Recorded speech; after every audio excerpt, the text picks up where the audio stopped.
Welcome back to this 13th installment of the Gunslinger, Dark Tower series, Book 1 by Stephen King. Narrated by The Laughing Ogre. The Slow Mutants. The Gunslinger spoke slowly to Jake in the rising and falling inflections of a dream. There were three of us, Cuthbert, Jamie, and I. We weren't supposed to be there because none of us had passed from the time of children.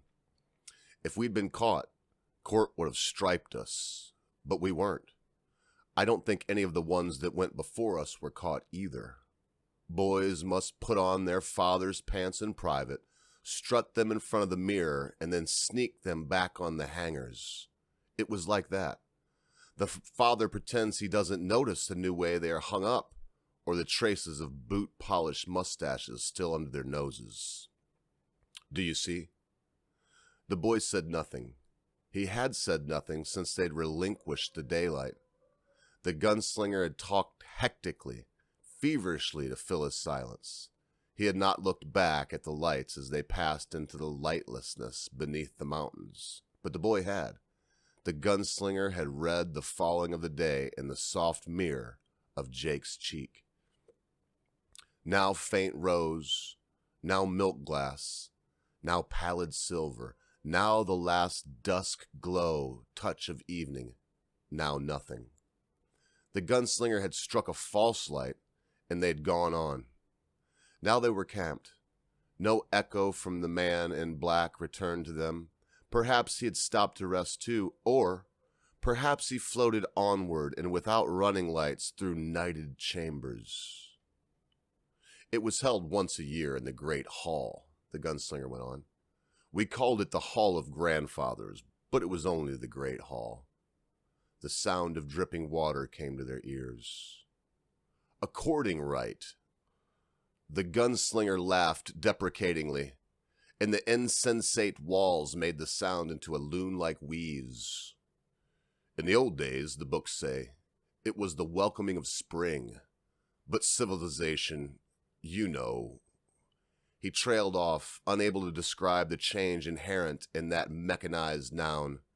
The death of the romantic, and its sterile, carnal relevance, living only a forced representation of glitter and ceremony. The geometric steps of courtship during the Easter night dance at the Great Hall, which had replaced the mad scrabble of love, which he could only intuit dimly. Hollow grandeur in the place of mean and sweeping passions, which might once have eased souls. They made something decadent out of it, the gunslinger said. A play, a game. And his voice was all the unconscious distaste of the ascetic. His face, had there been stronger light to illuminate it, would have shown change, harshness, and sorrow. But his essential force had not been cut or diluted. The lack of imagination that still remained in that face was remarkable. But the ball, the gunslinger said. The ball. The boy did not speak. There were 5 crystal chandeliers, heavy glass with electric lights. It was all light. It was an island of light.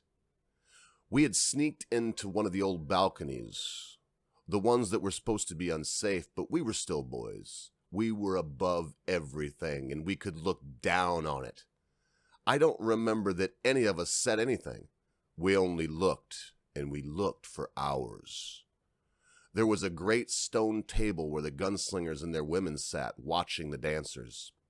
A few of the gunslingers danced, but only a few, and they were the young ones. The other ones only sat, and it seemed to me they were half embarrassed in all that light, that civilized light. They were revered ones, the feared ones, the guardians, but they seemed like hostlers in that crowd of cavaliers with their soft women. There were 4 circular tables loaded with food, and they turned all the time. The cook's boys never stopped coming and going from 7 until 3 the next morning. The tables rotated like clocks, and we could smell roast pork, beef, lobster, chickens, baked apples. There were ices and candies. There were great flaming skewers of meat. And Martin sat next to my mother and father. I knew them even from so high above. And once she and Martin danced, slowly and revolvingly, and the others cleared the floor for them and clapped when it was over. The gunslingers did not clap, but my father stood slowly and held his hands out to her. She went, smiling. It was a moment of passage, boy, a time such as must be at the tower itself, when things come together and hold and make power in time. My father had taken control, had been acknowledged and singled out. Martin was the acknowledger. My father was the mover. And his wife, my mother, went to him. The connection between them, betrayer. My father was the last lord of light. The gunslinger looked down at his hands. The boy still sat and said nothing. His face was only thoughtful. I remember how they danced, the gunslinger said softly. My mother and Martin, the enchanter. I remember how they danced, revolving slowly together and apart, in the old steps of courtship. He looked at the boy, smiling. But it meant nothing, you know, because power had been passed in some way that none of them knew, but all understood, and my mother was locked root and rind to the holder and wielder of that power. Was it not so? She went to him when the dance was over, didn't she? And clasped his hands? Did they applaud? Did the hall ring with it, as those pansy boys with their soft ladies applauded and lauded him? Did it? Did it? Bitter water dripped distantly in the darkness. The boy said nothing. I remember how they danced, the gunslinger said softly. I remember how they danced. He looked up at the unseen stone roof, and it seemed for a moment that he might scream at it, rail at it, challenge it blindly. Those dumb tonnages of insensible granite that bore their tiny lives in its stone intestine. What hand could have held the knife that did my father to his death? I'm tired, the boy said wistfully. The gunslinger lapsed into silence, and the boy laid over and put one hand between his cheek and the stone. The little flame in front of them guttered, and the gunslinger rolled a smoke. It had seemed he could see the crystal light still in the sardonic hall of his memory, hear the shout of accolade empty in a husked land that stood even then hopeless against a gray ocean of time. The island of light hurt him bitterly, and he wished he had never witnessed it, or to his father's cuckoldry. He passed smoke between his mouth and nostrils, looking down at the boy. How we made large circles in the earth for ourselves, he thought. How long before the daylight again? He slept. After the sound of his breathing had become long and steady and regular, the boy opened his eyes and looked at the gunslinger with an expression that was much like love. The last light of the fire caught in one pupil for a moment, and then was drowned there. He went to sleep. The gunslinger had lost most of his time sense in the desert, which was changeless. He lost the rest of it here in these chambers under the mountains, which was lightless. Neither of them had any means of telling time, and the concept of hours became meaningless. In a sense, they stood outside of time. A day might have been a week, or a week a day. They walked, they slept, they ate thinly. Their only companion was the steady thundering rush of the water, drilling its auger path through the stone. They followed it, drank from its flat, mineral-salted depth. At times the gunslinger thought he saw fugitive drifting lights like corpse lamps beneath its surface, but supposed they were only projections of his brain, which had not forgotten the light. Still, he cautioned the boy not to put his feet in the water. The rangefinder in his head took them on steadily. The path beside the river, for it was a path, smooth, sunken to a slight concavity, led always upward toward the river's head. At regular intervals they came to curved stone pylons with sunken ring bolts. Perhaps once oxen or stage horses had tethered there. At each was a steel flagon holding an electric torch, but these were all barren of life and light. During the third period of rest before sleep, the boy wandered away a little. The gunslinger could hear small conversation of rattled pebbles as he moved cautiously. "Careful," he said. "You can't see where you are." "I'm crawling. Say." "What is it?" The gunslinger half crouched, half touching the heft of one gun. There was a slight pause. The gunslinger strained his eyes uselessly. "I think it's a railroad," the boy said dubiously. The gunslinger got up and walked slowly toward the sound of Jake's voice, leading with one foot, lightly to test for pitfalls. "Here." A hand reached out and cat-pawed the gunslinger's face. The boy was very good in the dark, better than the gunslinger himself. His eyes seemed to dilate until there was no color left in them. The gunslinger saw this as he struck a meager light. There was no fuel in this rock womb, and what they had brought with them was going rapidly to ash. At times, the urge to strike a light was well nigh insatiable. The boy was standing beside a curved rock wall that was lined with parallel metal staves off into the darkness. Each carried black bulbs that might once have been conductors of electricity. And beside and below, set only inches off the stone floor, were tracks of bright metal. What might have run on those tracks at one time? The gunslinger could only imagine black electric bullets flying through this forever night with affrighted searchlight eyes going before. He had never heard of such things, but there were skeletons in the world, just as there were demons. He had once come upon a hermit who had gained a quasi-religious power over a miserable flock of kind keepers by possession of an ancient gasoline pump. The hermit crouched beside it, one arm wrapped possessively around it, and preached wild, guttering, sullen sermons. He occasionally placed the still bright steel nozzle, which was attached to a rotted rubber hose, between his legs. On the pump, in perfectly legible, although rust-clotted letters, was a legend of unknown meaning: Amoco, lead-free. Amoco had become the totem of a thunder god, and they had worshipped him with the half-mad slaughter of sheep. Hulks, the gunslinger thought, only meaningless hulks in the sand that once were seas, and now a railroad. "We'll follow it," he said. The boys said nothing. The gunslinger extinguished the light and they slept. When the gunslinger awoke, the boy was up before him, sitting on one of the rails and watching him sightlessly in the dark. They followed the rails like blind men, the gunslinger leading, the boy following.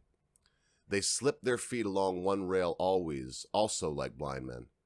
The steady rush of the river off to the right was their companion. They did not speak, and this went on for 3 periods of waking. The gunslinger felt no urge to think coherently or to plan. His sleep was dreamless.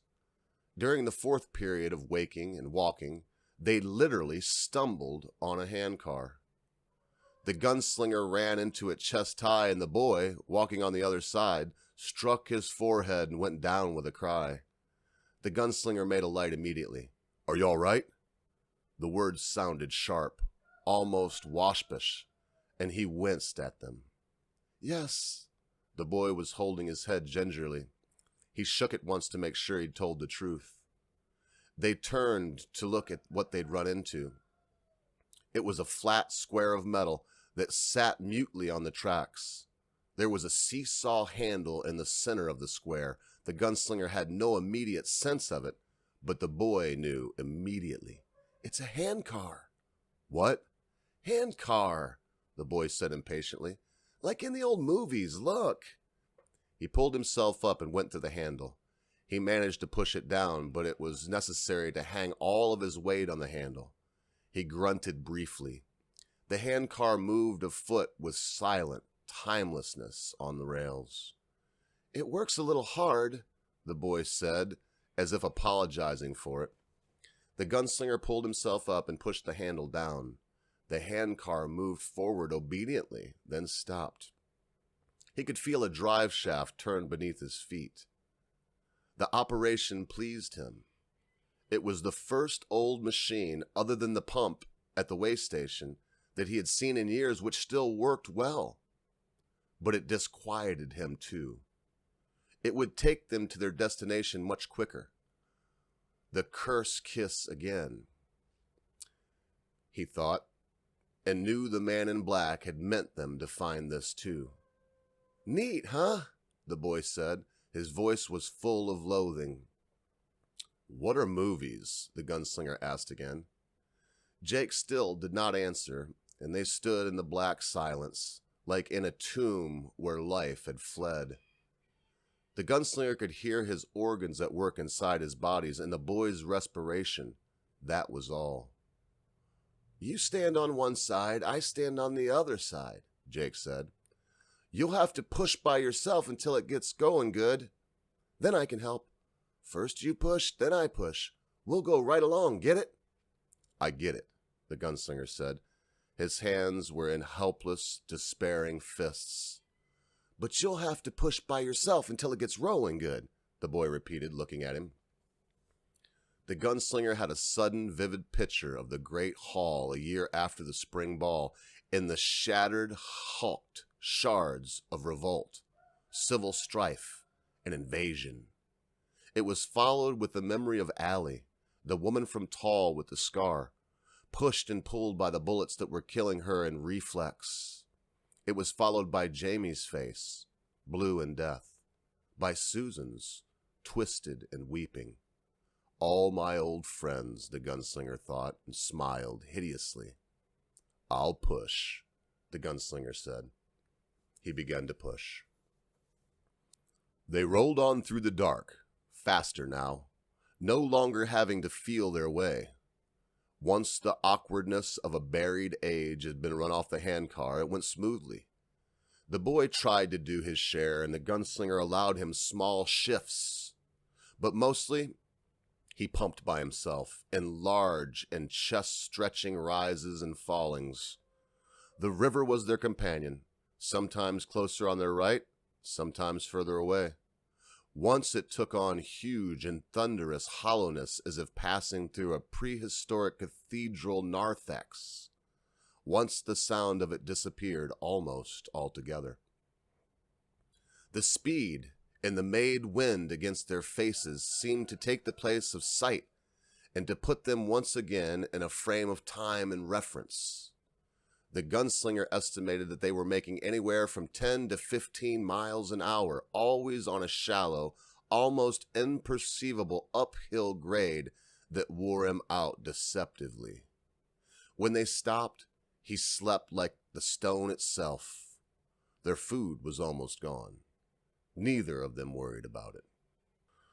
For the gunslinger, the tenseness of a coming climax was as unperceivable, but as real and accretive as the fatigue of propelling the handcar. They were close to the end of the beginning. He felt like a performer placed on center stage minutes before the rise of the curtain, settled in position with his first line held in his mind. He heard unseen audience rattling programs and settling in seats. He lived with a tight, tidy ball of unholy anticipation in his belly and welcomed the exercise that let him sleep. The boy spoke less and less, but at their stopping place, one sleep period before they were attacked by the slow mutants, he asked the gunslinger almost shyly about his coming of age.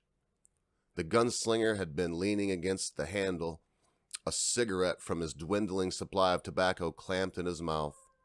He had been on the verge of his usual unthinking sleep when the boy asked his questions. "Why would you want to know that?" he asked. The boy's voice was curiously stubborn, as if hiding embarrassment. "I just do." And after a pause, he added, "I always wondered about growing up. It's mostly lies." "It wasn't growing up," the gunslinger said. "I never grew up all at once. I did it one place and another along the way. I saw a man hung once. That was part of it. Though I didn't know it then. I left a girl in a place called Kingstown 12 years ago.